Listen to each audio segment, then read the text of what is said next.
Thank you, Simon. Hey, Victor. Hey, everyone. Let's jump right into it. When we look at where to take Unreal Engine in the future, we start with the user, asking ourselves how the tools and the tech get out of their way as they bring their ideas to life. One challenging limitation for our creators has been the cost of shadow casting lights. To that end, we've developed new technology that enables artists to use orders of magnitude more and higher quality light sources than ever before. Let's take an early look at this new feature we're calling Megalights. And who better to guide us through this experience than our intrepid explorer from Lumen in the Land of Nanite, Echo. Let's see what's up ahead, Victor. Always something new to discover. Before we get into the details of Megalights, I first wanted to talk about this environment. Built using a suite of brand new assets from the Quixel Megascans library, we've also partnered with Kitbash 3D.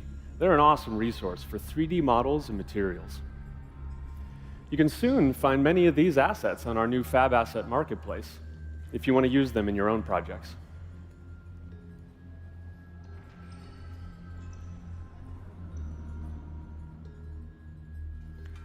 Moving on, let's talk Megalights.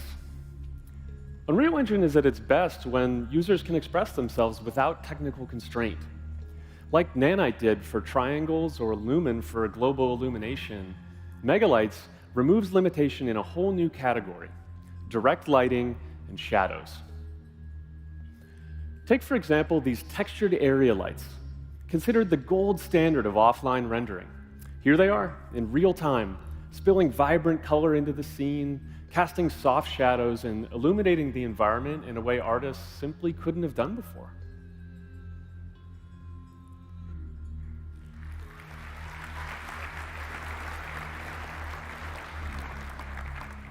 And a whole new tool in the Creator's Toolkit is huge, but that's not the only way Megalights makes things better. Let's see what's next. Hey there, little guy. Who are you? So it looks like Echo has found herself in quite an interesting marketplace here. It's just about to open for the day. Let's turn on some of these shop fronts and see what's for sale.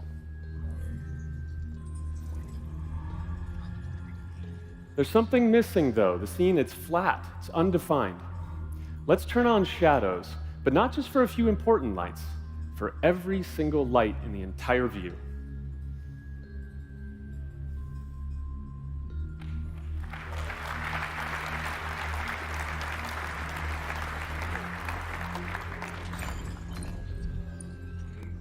From these main shop fronts to the screens, the displays, the flickering oil lamps, string lights, candles, signs, we're free to use whatever lights we need to tell our story and bring this beautiful environment to life. Now, the density of light sources you see here, it's extremely high. And this is what you get when artists are working playfully, without limitation. Okay, let's go back to the scene. Victor, let's go further. Let's activate all these animated drones and robots. Over 1,000 individual shadow casting light sources in this view alone. Wow. Like little fireflies. All of these lights, they're movable, dynamic, scattering through the volumetric fog, and Megalights handles this impressive scene without missing a beat.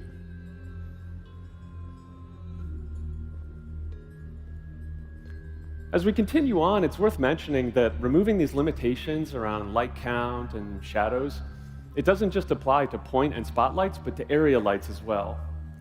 Megalights enables artists to use area lights as freely as they would any other light source.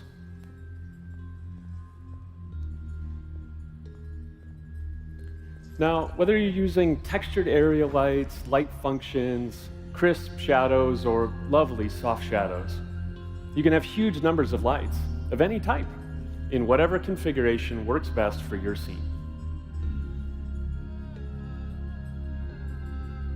Now, As we send Echo off on her next adventure, we should mention performance. What you've seen here is running live on a PlayStation 5. Megalights is included in UE 5.5. It's an experimental feature in 5.5, and you can also check it out on the expo floor if you want a closer look at all the pretty pixels.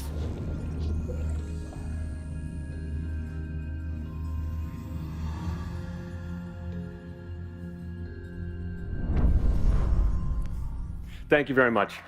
Back to you, Simon.